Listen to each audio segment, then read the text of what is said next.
ورسوله.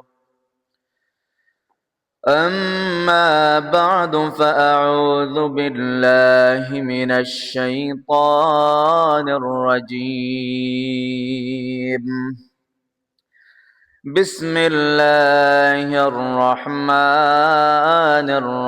الرحيم. إن الله وملائكته يصلون على النبي يا أيها الذين آمنوا صلوا عليه وسلموا تسليما. اللهم صل على محمد وعلى آل محمد كما صليت على إبراهيم وعلى آل إبراهيم إنك حميد مجيد. اللهم بارك على محمد وعلى آل محمد كما باركت على إبراهيم وعلى آل إبراهيم إنك حميد مجيد. اللهم صل على محمد وعلى آل محمد كما صليت على إبراهيم وعلى آل إبراهيم إنك حميد مجيد. اللهم بارك على محمد وعلى آل محمد كما باركت على إبراهيم وعلى آل إبراهيم إنك حميد مجيد. اللهم صل على محمد وعلى آل محمد كما صليت على إبراهيم وعلى آل إبراهيم إنك حميد مجيد. اللهم بارك على محمد وعلى آل محمد كما باركت على إبراهيم وعلى آل إبراهيم إنك حميد مجيد. سبحانك لا علم لنا إلا ما علمتنا إنك أنت العليم الحكيم. আলহামদুলিল্লাহ, সম্মানিত মুসল্লিয়ান, আল্লাহ রাব্বুল আলামিনের অসংখ্য অগণিত শুকরিয়া যে আল্লাহ সুবহানাহু ওয়া তাআলা আমাদেরকে মুবারক একটি মাস আমাদেরকে দান করেছেন।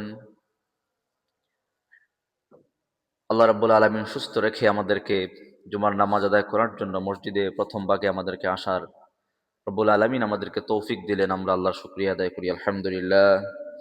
সম্মানিত মুসল্লিয়ান, আমরা যে মাস অতিক্রম করছি সেটা হলো আরবি 12 মাসের মধ্যে শাবান মাস। আমরা সবসময় বলি যে ইসলামের অনেকগুলো ইবাদত আরবি বিভিন্ন তারিখ এবং মাসের সাথে সম্পর্ক রাখে। এজন্য সকল মুসলমানের উচিত হলো 12 মাসের আরবি 12 মাসের নাম মুখস্থ করা। ইংরেজি 12 মাসের নাম আমরা সকলেই জানি, বিভিন্ন প্রয়োজনে সেগুলো ব্যবহার করতে হয়। তোমরা রাস্তা ছেড়ে বসো, রাস্তা ছেড়ে দাও। হয়, বিভিন্ন প্রয়োজনে ইংরেজি 12 মাসের নাম ব্যবহার করতে হয়, এটা আমরা মুখস্থ করি। কিন্তু সেই তুলনায় বাংলা 12 মাসের নাম অনেকে আমরা জানি না। কি মাইক ডাকদিন মাঝি সাহেব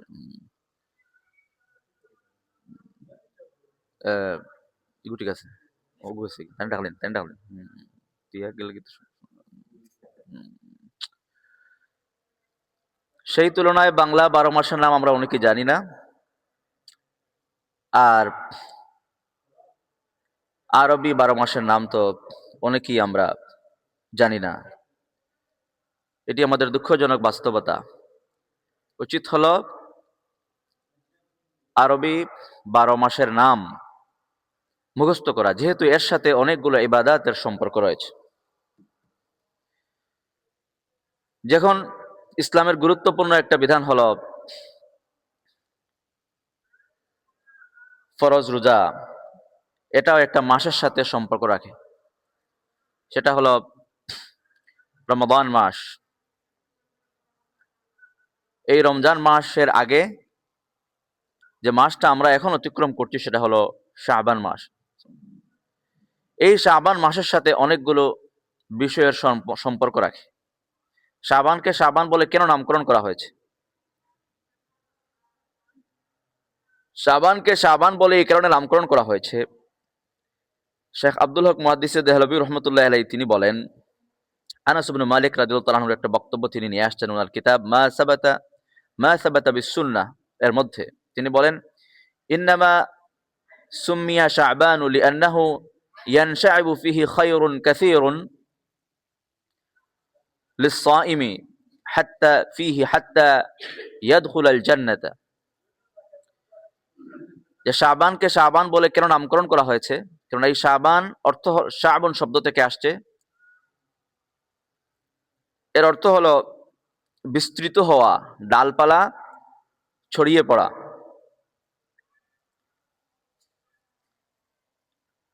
যেহেতু এই মাসে অনেকগুলো নেকির কাজ এগুলো বিস্তৃত হয়, একত্রিত হয়, এর জন্য শাবানকে শাবান বলে নামকরণ করা হয়েছে। ভিতরের ম্যাগ দেন, ভিতরের ম্যাগ গেছে কি? তো এই মাসে উনি কাজ করুক, আমরা মনোযোগ দিয়ে শুনি। যতগুলো করণীয় রয়েছে তার মধ্য থেকে অন্যতম গুরুত্বপূর্ণ একটা করণীয় হলো আল্লাহ নবী সাল্লাল্লাহু আলাইহি ওয়াসাল্লাম তিনি আমাদেরকে আদেশ করেছেন যে শাবানের শুরু থেকে যেন আমরা একটা আমল শুরু করে দিই। সেই আমলটা হলো, যেহেতু শাবানের পরে রমাদান মাস আসছে, এই জন্য রমজান মাসের প্রস্তুতি হিসাবে, বিতরটা নাই তো, রমজান মাসের প্রস্তুতি হিসাবে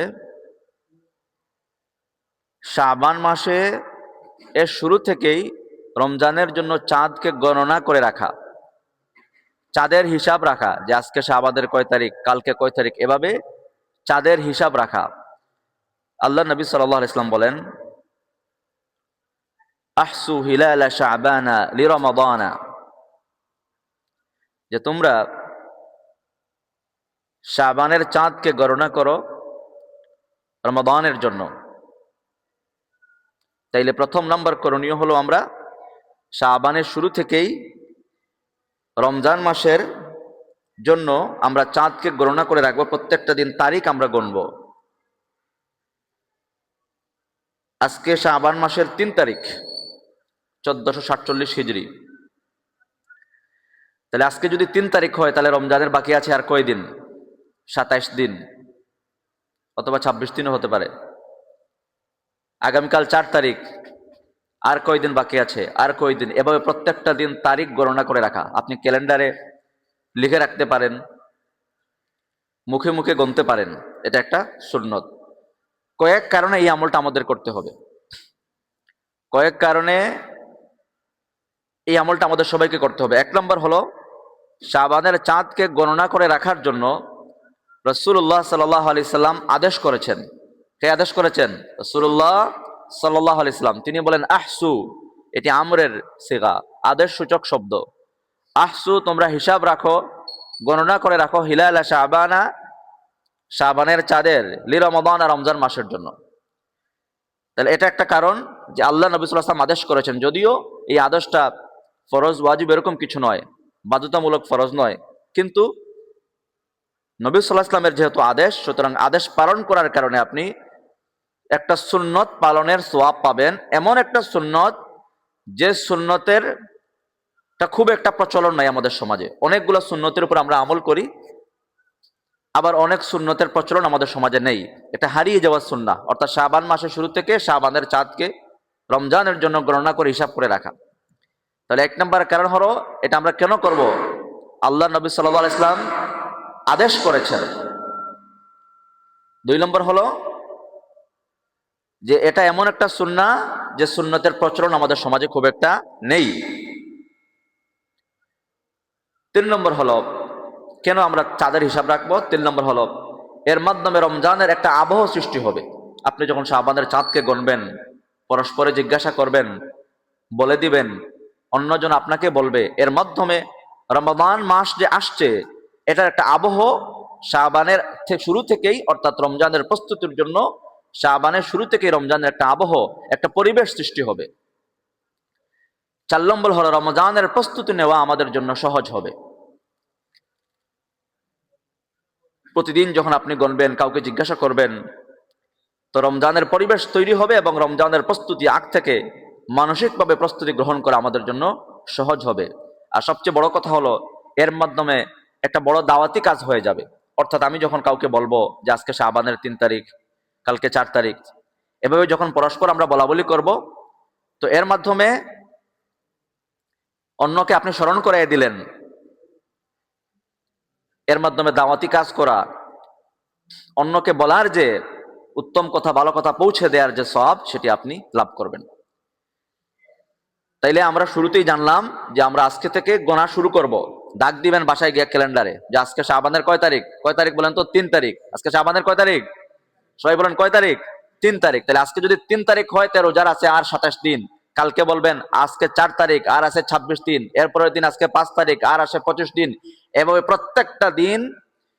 প্রত্যেকটা দিন তারিখ গুনবেন। অন্যজনকে বলবেন, ঘরে বলবেন, বাচ্চাদেরকে বলবেন যে বলতো আজকে থেকে রোজার আর বাকি কয়দিন। এভাবে প্রত্যেকটা দিন গণনা করে শুরু করে দিব। আমরা করবো তো ইনশাআল্লাহ। আল্লাহ আমাদেরকে তৌফিক দান করুন। তাহলে চাঁদ গণনা হিসাব রাখা, এটা শাবানের শুরু থেকে আমরা এই আমলটা করব। 2 নম্বর হলো এই মাস শাবান মাস, এটার বেশ কিছু ইতিহাস রয়েছে।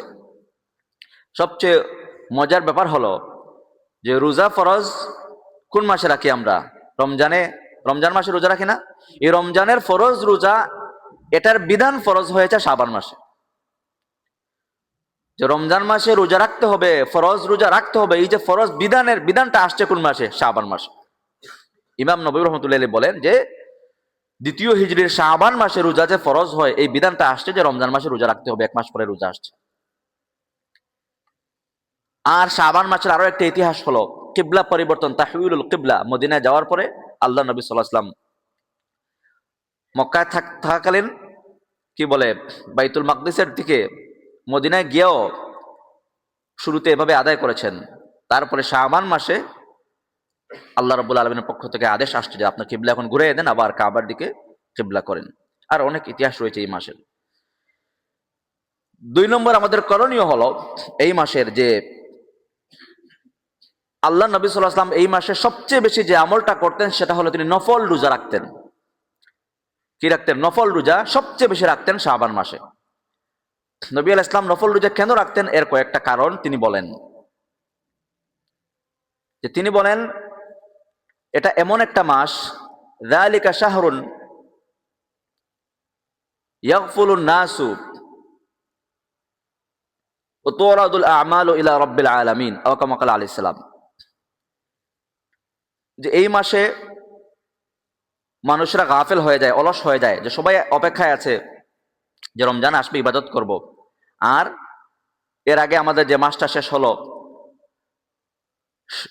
কি বলে 4 মাস সম্মানিত মাস, রজব পর্যন্ত সম্মানিত মাস, মানুষরা গুনাহ থেকে এগুলো বেঁচে থাকতো।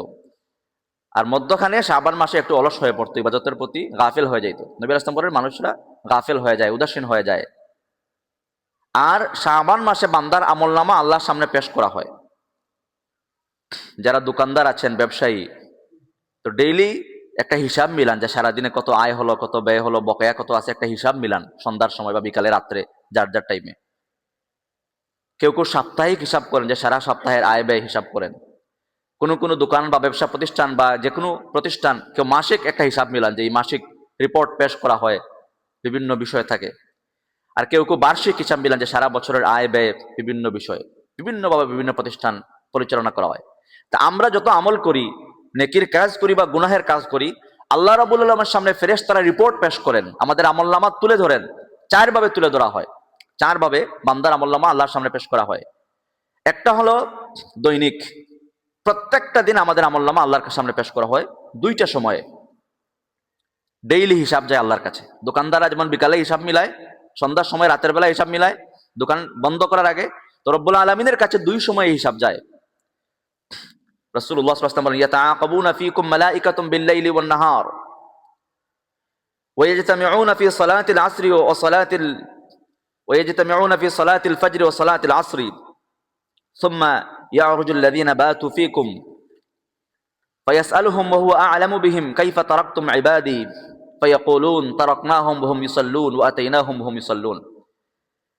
যে ডেইলি বান্দার আমলনামা আল্লাহর সামনে 2 সময় পেশ করা হয়, সেটা হলো, একটা হলো ফজরের সময় আর একটা হলো আসরের সময়। এই সময় ফেরেশতাদের ডিউটি বদল হয়।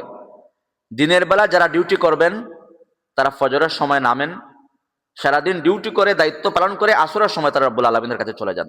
আর রাতের ডিউটি যারা করবেন, রাতে দায়িত্ব যারা পালন করবেন, এরা আসরের সময় নামেন, সারা রাত ডিউটি করে দায়িত্ব পালন করে ফজরের সময় রব্বুল আলামিনের কাছে চলে যান।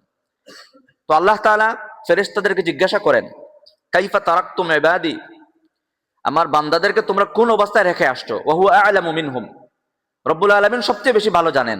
এরপরও আল্লাহ তাআলা জিজ্ঞাসা করেন। সব অবস্থা আল্লাহর সামনে স্পষ্ট, আল্লাহ সবকিছু দেখেন শুনেন 24 ঘন্টা। এরপরও আল্লাহ তাআলা মানুষদেরকে, ফেরেশতাদেরকে জিজ্ঞাসা করেন যে আমার বান্দাদেরকে তুমি কোন অবস্থায় রেখে আসছো? তো ফেরেশতারা তো একটা হিসাব আল্লাহর কাছে দেন, একটা আপডেট দেন আমলনামা। তবে যারা ফজরের নামাজে হাজির হন আর আসরের নামাজে যারা জামাতের সাথে হাজির হন, যারা ফজরের নামাজি আসরের সময়, আসরের নামাজ ফজরের নামাজ যারা গুরুত্ব দিয়ে আদায় করেন, যেহেতু ওই সময় ফেরেশতাদের ডিউটি বদল হয়, তো ফেরেশতারা রব্বুল আলামিনের কাছে বলেন, তারাকনাহুম ওয়া হুম ইউসাল্লুন আতাইনাহুম ওয়া হুম ইউসাল্লুন, যে আল্লাহ, যখন দায়িত্ব পালন করার জন্য ফজরের সময় গিয়েছিলাম, ওই সময় তোমার কিছু বান্দাদেরকে দেখেছি তারা নামাজে অবস্থায়, নামাজের মধ্যে আছে। আবার আসরের সময় যখন আপনার কাছে চলে আসলাম, তাদেরকে ছেড়ে চলে আসলাম, ওই সময় দেখে আসছি তারা নামাজের মধ্যে আছে। সুবহানাল্লাহ। তাহলে যারা নামাজি, যারা নিয়মিত 5 ওয়াক্ত নামাজ পড়েন, এদের নামাজের সাক্ষ্য আল্লাহ রাব্বুল আলামিনের ফেরেশতারা আল্লাহর সামনে পেশ করে থাকেন। সুবহানাল্লাহ। তাহলে ফজর আসর সব নামাজই পড়তে হবে, ফজর আসর জামাতের সাথে কখনো আমরা মিস দেব না, ইনশাআল্লাহ। আল্লাহ আমাদেরকে তৌফিক দান করুন। এটা হলো ডেইলির হিসাব। সাপ্তাহিক একটা হিসাব আছে,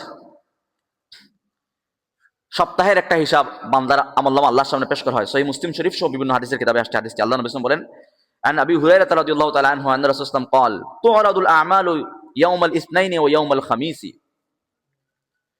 যে সপ্তাহে 2 দিন সোমবারে বৃহস্পতিবারে বান্দার আমলনামা আল্লাহর সামনে পেশ করা হয়। সপ্তাহে কয় দিন? 2 দিন। কিবারে? সোমবারে আর বৃহস্পতিবারে। এটা হলো সাপ্তাহিক রিপোর্ট পেশ করা হয়।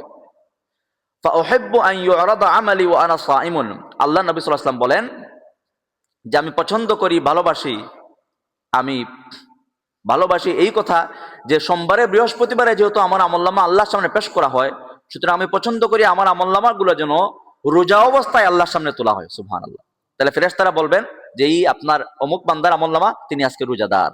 এজন্য আল্লাহ নবী সারা জীবনের আমল উনি প্রত্যেক সোমবারে রোজা রাখতেন, প্রত্যেক বৃহস্পতিবারে রোজা রাখতেন।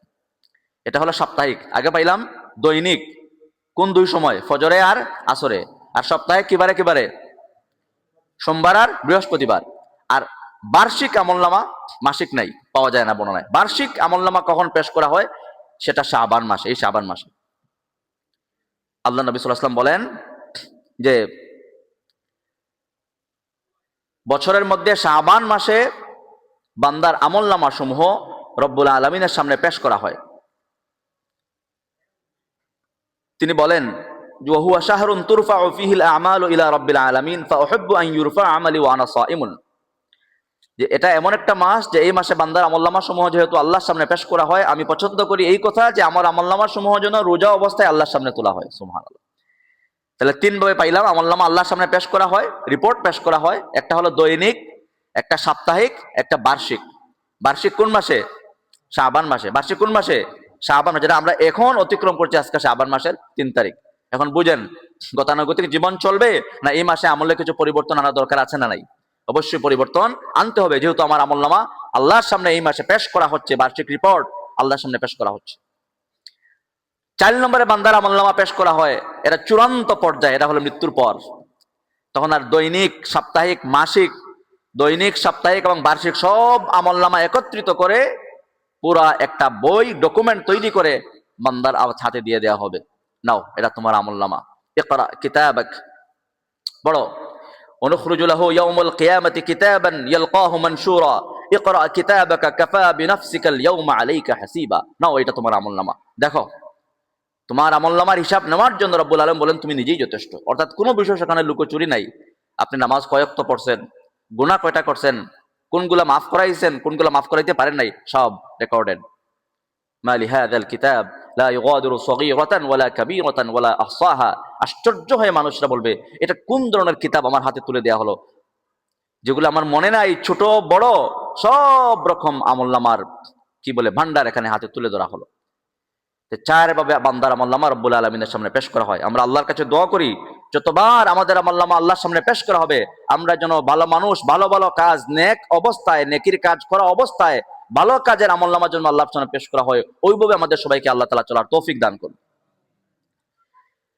এজন্য আল্লাহ নবী সাল্লাল্লাহু আলাইহি ওয়াসাল্লাম এই মাসে সবচেয়ে বেশি নফল রোজা রাখতেন, সবচেয়ে বেশি নফল রোজা রাখতেন এই মাসে।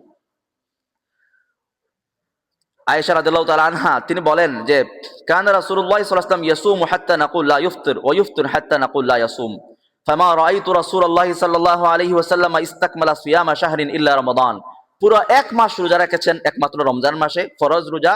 ওয়া মা রাআইতুহু আকসারা সিয়ামান মিনহু ফি শাবান। আর সবচেয়ে বেশি নফল রোজা রেখেছেন নবী ইসলাম শাবান মাসে, শাবান মাসে।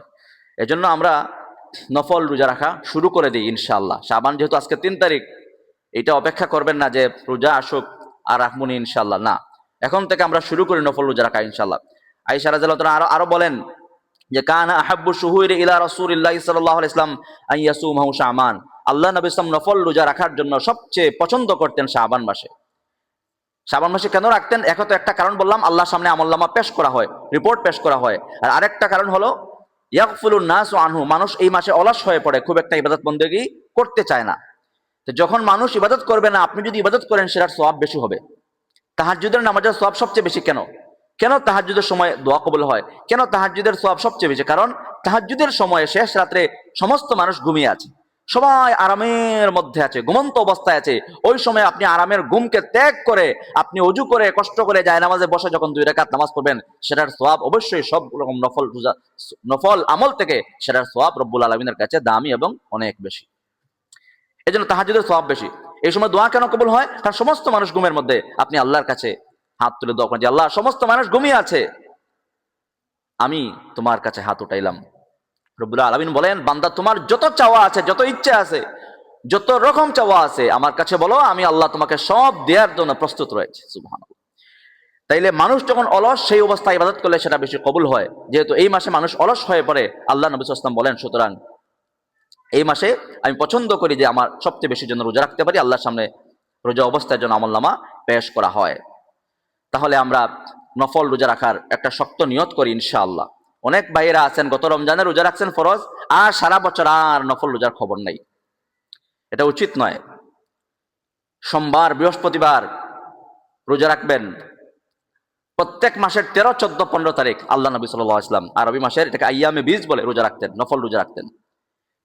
আর বাকি 11 মাস তো চলে গেল, কেউ হয়তো রাখতে পেরেছি, কেউ তো পারে নাই, সেটা বাদ। এই মাসের অন্তত 13, 14, 15 তারিখ, এই মাসের খবর রাখবেন যে 13 তারিখ কোন দিন হয়। এই শাবান মাসের 13 তারিখ, 14 তারিখ, 15 তারিখ আইয়ামে বীজের রোজা আমরা শক্ত নিয়ত করি ইনশাআল্লাহ যে সবাই রাখবো ইনশাআল্লাহ। এই নফল রোজা আমাদের শরীরের কি বলে কুশ রয়েছে। শরীর বিল্ডিং বানাইতে হলে যেমন ইট, বালি, পাথর এগুলার প্রয়োজন, এই শরীরগুলো কিভাবে তৈরি হয়? কুশের মাধ্যমে। একটা মানুষের পূর্ণ সাধারণ একটা মানুষের, বয়স্ক একটা মানুষের শরীরে কুশের পরিমাণ কত, এটা হিসাব যারা মেডিকেল সায়েন্স যারা পড়েন, ডাক্তার নিশ্চিত তাদের জানা আছে। আমরা ইলেনে যারা পড়াশোনা করি না, আমরা অনেকে জানি না। একটা পূর্ণ বয়স্ক মানুষের শরীরে 37 ট্রিলিয়ন মোটামুটি কাছাকাছি কোষ রয়েছে। পৃথিবীর জনসংখ্যার প্রায় 4,500 গুণ বেশি একটা মানুষের শরীরে কোষের সংখ্যা রয়েছে। 1 ট্রিলিয়ন মানে 1 লক্ষ কোটি, তাহলে 37 লক্ষ কোটি কোষ আপনি আমার শরীরের মধ্যে রয়েছে। এই কোষের মধ্যে আমাদের খাবার দাবার এগুলো থেকে ময়লা বর্জ্য পদার্থ জমা হয়। বাসার মধ্যে যেমন ময়লা জমে, একদিন যদি সিটি কর্পোরেশনের লোক ময়লা না নিয়ে যায়, দুর্গন্ধ লাগে। আমরা সব ময়লা একত্রিত করে বাইরে নিয়ে ফেলে আসি, কারণ একদিন 2 দিন জমা থাকলে ময়লা বাসার মধ্যে দুর্গন্ধ ছড়াবে, আপনি থাকতে পারবেন না, কষ্ট হবে। এই কুশের মধ্যে যে বর্জ্য পদার্থ জমা হয়, এটা কিভাবে পরিষ্কার হবে? এটা পরিষ্কার হবে অটোফেজির মাধ্যমে। জাপানের একজন বিজ্ঞানী 2016 সালে নোবেল পুরস্কার পেয়েছিলেন অটোফেজির তথ্য দিয়ে। যে আপনি যখন লম্বা একটা সময় খাবারের ব্রেক দিবেন, 12 থেকে 16 ঘন্টা কমপক্ষে, তো শরীরের মধ্যে আল্লাহ রাব্বুল আলামিন এই কোষগুলোর মধ্যে অটোমেটিক একটা সিস্টেম তৈরি করে দিয়েছেন। 12 থেকে 16 ঘন্টা লম্বা একটা সময় যখন আপনি খাবার দিবেন না, তো ওই কোষগুলা তার মধ্যে যে ময়লা বর্জ্য পদার্থ আছে ওইগুলাকে বের করে আপনার কোষকে পরিষ্কার করে দেয়। সুবহানাল্লাহ। এটা কিসের মাধ্যমে তৈরি হবে? এটা রোজার মাধ্যমে আসবে। তাহলে ওই গত রমজানে রোজা রাখছিলেন, আর আরেক রমজান চলে আসা, সারা বছর একটা বার আর নফল রোজার খবর নাই, কোষগুলা তো ময়লা জমে জ্যাম হয়ে আছে। এজন্য তো ঘরে ঘরে রোগ বিস্তার। 2022 সালের একটা রিপোর্টে দেখেছিলাম যে বাংলাদেশে শতকরা 9.7% লোক ডায়াবেটিসের রোগী। 22 সালে যদি হয়, 26 সালে নিশ্চয়ই আরো বেশি হবে, কম হওয়ার কথা নয়। গত বছর 2025 সালে সবচেয়ে বেশি বিক্রি হয়েছে বাংলাদেশে গ্যাস্ট্রিকের ঔষধ, সবচেয়ে বেশি বিক্রি হয়েছে। ঘরে ঘরে গ্যাস্ট্রিক, ঘরে ঘরে ডায়াবেটিস, ঘরে ঘরে আরো নানান রোগ। তো আমরা ইসলামের স্বাস্থ্য বিষয়ক এখানে আলোচনা করেছি যে আল্লাহ নবী সাল্লাল্লাহু আলাইহি ওয়াসাল্লাম এই যে সোমবার বৃহস্পতি, আমাদেরকে এটা বলেন নাই রাখলে তোমার স্বাস্থ্যগত এই উপকার হবে, কিন্তু তিনি নিয়মিত সোমবার বৃহস্পতি রোজা রাখতেন, নিয়মিত প্রত্যেক 13, 14, 15 তারিখ রোজা রাখতেন। এর মাধ্যমে কি হবে? যে আপনার কোষগুলা পরিষ্কার হবে, আপনি সুস্থ থাকতে পারবেন। তো এই জন্য নফল রোজাকে আমরা গুরুত্ব দিই। রব্বুল আলামিন আমাদের সবাইকে তৌফিক দান করুন। তাহলে আমি আবারও বলি, 1 নম্বর করণীয় হলো আমাদের শাবানের শুরু থেকে রমজানের জন্য চাঁদকে গণনা করে রাখা। যে আজকে যদি শাবানের 3 তারিখ হয়, রোজার আছে আর 27 দিন। আজকে যদি 4 তারিখ হয়, আর আছে 26 দিন। আজকে যদি 5 তারিখ হয়, আর আছে 25 দিন। এভাবে প্রত্যেকটা দিন গণবেন, অপরকে জিজ্ঞাসা করবেন, বাচ্চাদেরকে বলবেন। আল্লাহ নবী ইসলাম বলেন, আহসু হিলাল শাবানা লিরমাদান, তোমরা শাবান মাসের চাঁদ গণনা করে হিসাব করে রাখো রমজান মাসের জন্য। আর 2 নম্বর হলো যে এই মাসে আমরা বেশি বেশি নফল রোজা রাখার চেষ্টা করব। সবচেয়ে বেশি নফল রোজা যেন এই মাসে রাখতে পারি। কেন? কারণ হলো, 1 নম্বর কারণ, যেহেতু এই মাসে বান্দার আমলনামা সমূহ আল্লাহর সামনে পেশ করা হয়। 2 নম্বর হলো যে এই মাসে মানুষেরা গাফেল থাকে, বেশি ইবাদত বন্দেগী করে না। তো অলস মানুষ যখন গাফেল থাকে, অলস থাকে, ওই সময় যে ব্যক্তি ইবাদত করে তার ইবাদতের সওয়াবটা, মর্যাদা বেশি হয়ে থাকে। আর যেহেতু আমলনামা পেশ করা হয়, আল্লাহ নবী সাল্লাল্লাহু আলাইহি ওয়াসাল্লাম নিয়মিত এই মাসে রোজা রাখতেন এবং সাহাবায়ে কেরামদেরকে উৎসাহ দিয়েছেন। আল্লাহ নবী সাল্লাল্লাহু আলাইহি ওয়াসাল্লাম অসংখ্য সাহাবী বিভিন্ন হাদিস বর্ণনা করেছেন। উসামা ইবনে যায়েদ বলেন যে আমি আল্লাহ নবীকে জিজ্ঞাসা করলাম, লাম আরাকা তাসুমু শাহরান মিনাশ শুহুরি মা তাসুমু মিন শাবান, ইয়া রাসূলুল্লাহ, আমরা দেখলাম যে শাবান মাসের চেয়ে অন্য কোনো মাসে আপনি এত বেশি নফল রোজা রাখেন না। তখন নবী সাল্লাল্লাহু আলাইহি ওয়াসাল্লাম বলেন, ক্বালা যালিকা শাহরুন ইয়াগফুলুন নাসু আনহু বাইনা রাজাবিন ওয়া রমাদান, এটা এমন একটা মাস যে রজব আর রমজানের মধ্যবর্তী একটা মাস। এই মাসে মানুষরা গাফেল হয়ে যায়, অলস হয়ে যায়, উদাসীন হয়ে যায়, খুব একটা ইবাদত করতে মন চায় না। সবাই অপেক্ষায় আছে যে রমজান মাসে অনেক ইবাদত করে ফেলবো। ওয়া হুয়া শাহরুন তুরফাউ ফীহিল আমালু ইলা রাব্বিল আলামিন, আর এই মাসে যেহেতু আমলনামা সমূহ আল্লাহর সামনে পেশ করা হয়, ফা উহিব্বু আন ইউরফা আমালি ওয়া আনা সাইমুন, সুতরাং আমি পছন্দ করি, ভালোবাসি এই কথা যে আমার আমলনামা সমূহ যেন রোজা অবস্থায় আল্লাহর সামনে পেশ করা হয়। তাইলে এটা এখন থেকে যদি নফল রোজা আমরা শুরু করি, তাহলে রমজানের জন্য প্রস্তুতি নিতে আমাদের সহজ হবে। হঠাৎ করে রোজা চলে আসলো, এর আগে সারা 12 মাস আপনি কখনো আর নফল রোজা রাখেন নাই, দেখবেন রমজানের শুরুতে কষ্ট হয়ে যাবে। এজন্য এই যে অপারেশনের রোগী আগে ফিজিক্যাল চেক করা হয়, যে দেখেন বডি ঠিক আছে কিনা, অপারেশনের উপযোগী কিনা। অপারেশনের উপযোগী হলে তারপরে তাকে অপারেশন করা হয়। তো ফিজিক্যাল চেক করা হয়। আমাদের বডিকে চেক আগে প্রস্তুত করতে হবে রমজানের রোজার জন্য। প্রস্তুত করার জন্য হলেও আমাদেরকে নফল রোজা সবচেয়ে বেশি রাখতে হবে। ইবনে রজব হাম্মাদুর রাহমাতুল্লাহি আলাইহি লতাইফুল মাআরিফ কিতাবে তিনি এই শাবান মাস সম্পর্কে একজন সালাফের উক্তি নিয়ে আসছেন। তিনি বলেন যে শাবান মাস হলো কাল মুকাদ্দিমাতি লিরমাদান, রমজানের ভূমিকা স্বরূপ। ফিমা ইউশরাউ ফি রমাদান মিনাস সিয়াম, তিনি বলেন যে রমজানের ভূমিকা স্বরূপ রজব মাস হলো বীজ বপনের মাস। যে কেউ যদি ফসল নিতে চায় তাহলে সে বীজ বপন করবে, তারপরে সেটাকে সে পানি দিবে, আর এরপরে সেখান থেকে সে ফসল সে উত্তোলন করবে। এখন এমন যদি হয় কেউ ফসল নিতে চায়, চারা লাগায় নাই, তার দ্বারা ফসল নেওয়া সম্ভব নয়, তিনি বলেন রজব মাস হলো বীজ বপনের মাস, সে বীজ বপন করবে। আর শাবান মাসে সে পানি দিবে, আর রমজান মাসে সে ফসল উঠাইবে। তো রমজান মাস যেহেতু আমলের মৌসুম, এজন্য আমরা রজব মাস তো চলে গেল, শাবান শুরু হয়ে গেল, আমরা পরিকল্পনা করা শুরু করি এখন থেকে। হঠাৎ করে চলে আসবে রমজান, আপনি কোনো পরিকল্পনা প্রস্তুতি না থাকলে আপনি পারবেন না। এজন্য আমরা এখন থেকে প্রস্তুতির জন্য আমরা শুরু করি ইনশাল্লাহ। 1 নম্বর প্রস্তুতি বললাম যে ডেইলি আমরা তারিখ গণবো। 2 নম্বর প্রস্তুতি হলো যে আমরা নফল রোজা রাখা শুরু করব, বিশেষ করে সোমবার বৃহস্পতি ডেইলি যদি পারেন না পারেন অন্তত, তবে 15 তারিখের পর পরে আল্লাহ নবী রোজা কমাই দিতেন। রোজা যা রাখার এই 15 তারিখের আগে রাখেন, আর এরপরে তিনি কমাই দিতেন রমজানের প্রস্তুতির জন্য। এজন্য পারলে প্রতিদিন রাখেন, আর না পারলে কমপক্ষে সোমবার বৃহস্পতিবার অবশ্যই রাখবো নফল রোজা ইনশাল্লাহ। আর না পারলে অন্তত 13, 14, 15, 13, 14, 15 তারিখ আরবি মাসের, এই মাসের 13, 14, 15 তারিখ আইয়ামে বীজের রোজা, এটা আমরা রাখার চেষ্টা করি ইনশাল্লাহ বিইذনিল্লাহ। আর আয়েশা রাদিয়াল্লাহু তাআলার একটা বর্ণনা রয়েছে যে তিনি আগের বছরের কাজা নফল রোজা যদি থাকতো, কি বলে ফরজ রোজা, আমাদের মা বোনদের অনেক সময় নফল কি বলে ফরজ রোজা কাজা থেকে যায় অসুস্থতার কারণে, এইটা কারো যদি থেকে থাকে তাহলে এই রোজা আসার আগে আগে তিনি কাজাটা আদায় করে দিবেন। শাবান মাসে আয়েশা রাদিয়াল্লাহু তাআলা তিনি আগের বছরের ফরজ রোজার কাজা তিনি আদায় করতেন। আর আমরা দোয়া করতে থেকে আল্লাহর কাছে, আল্লাহুম্মা বারিক লানা ফি রজব ওয়া শাবান ওয়া বাল্লিগনা রমাদান, দোয়া হিসাবে এটা করা যায়, যদিও এটার বর্ণনা মুনকার বর্ণনা, আল্লাহ নবী সাল্লাল্লাহু আলাইহি ওয়াসাল্লাম এই দোয়া করেছেন হিসাবে এরকম নির্ভরযোগ্য সূত্রে পাওয়া যায় না, কিন্তু সাধারণ দোয়াটা চমৎকার আমরা করতে পারি যে আল্লাহ রজব মাসে শাবান মাসে আমাদেরকে তুমি বরকত দান করো আর রমজান মর্যাদা পৌঁছে দাও। বাংলায়ও দোয়া করেন আপনি আল্লাহর কাছে, যে ইবাদতের তৌফিক চেয়ে বারবার আল্লাহর কাছে দোয়া করা। আর একটা কথা বলি শেষ করব, আমাদের রাজনৈতিক একটা গরম মৌসুম চলমান রয়েছে। আমি অনুরোধ করবো সম্মানিত ভাইয়েরা, মা বোনরা যারা ঘর থেকে শুনছেন, আল্লাহর রাস্তায় আমাদের জিহ্বাকে কন্ট্রোল করেন, জিহ্বাকে সামলান। এই জিহ্বার কারণে উপর করে হাজার হাজার লক্ষ লক্ষ মানুষকে কিয়ামতের দিন জাহান্নামে ফেলা হবে, মিথ্যা বলার কারণে, কারো প্রতি অপবাদ দেওয়ার কারণে, ধারণা বশত কথা বলার কারণে। এজন্য কারো সমালোচনা করে, কারো বিরুদ্ধে কি বলে বিদ্বেষ ছড়িয়ে আমার আমলনামাকে আমরা যেন নষ্ট না করি। আমরা নিজেদের জিহ্বাকে আমরা কন্ট্রোল করব। আল্লাহ নবী সাল্লাল্লাহু আলাইহি ইসলামের হাদিস অনুযায়ী যে জিহ্বার কারণে অসংখ্য মানুষ যেহেতু জাহান্নামে যাবে, আমরা দেখবেন চোখের সামনে মিথ্যা বলার পরিবেশ তৈরি হবে। সে মিথ্যা বলছে, আমরা নিজেরা অনেক সময় মিথ্যার মধ্যে শামিল হয়ে যাচ্ছি। অন্যের সমালোচনা, বৈধ সমালোচনা জায়েজ। আপনি যদি কেউ যদি দুষ্ট লোক হয়, তা তাকে সতর্ক করার জন্য অবশ্যই তার সমালোচনা আপনি করতে পারবেন, যতটুকু প্রয়োজন ততটুকু। যে মন্দ লোক থেকে মানুষদেরকে বাঁচানোর জন্য আপনি মন্দ লোকের নাম বলতে পারবেন, যে এই লোকটা খারাপ, তুমি তার সাথে যাইও না, বা তাকে সমর্থন করা যাবে না, সেটা আপনি করতে পারেন। কিন্তু যতটুকু প্রয়োজন ততটুকু, এমন কথা বলবো না সেটা যেন বাড়াবাড়ি হয়ে না যায়। এই জন্য আমি বলবো যে আল্লাহর রাস্তায় আমাদের জিহ্বাকে কন্ট্রোল করি, আমাদের জিহ্বাকে মিথ্যা বলা, খারাপ কথা বলা এবং কারো গীবত করা, অনেক সময় গীবতের উপরে তুহমত হয়ে যায়, এমন কথা বলি সেটা অপবাদ পর্যন্ত হয়ে যায়। এগুলো থেকে আমাদের জিহ্বাকে কন্ট্রোল করি। রব্বুল আলামিন আমাদের সবাইকে রমজানের জন্য পরিপূর্ণ প্রস্তুতি নেওয়ার আর আমাদের আমলগুলোকে যেন আল্লাহ রাব্বুল আলামিনের কাছে আমরা কবুল করাতে পারি। আল্লাহ তাআলা আমাদেরকে তৌফিক দান করুন। হাদা ওয়া নবিয়ুনা মুহাম্মদ ওয়া আলা আলিহি ওয়া আসহাবিহি ওয়া বারিক ওয়াসাল্লাম। আচ্ছা, একটা দাওয়াত আসছে আমাদের মসজিদের সম্মানিত খতিব কারি সাহেব হুজুর হাফিজাহুল্লাহ, উনার মাদ্রাসার ওয়াজ। কয় তারিখ এটা?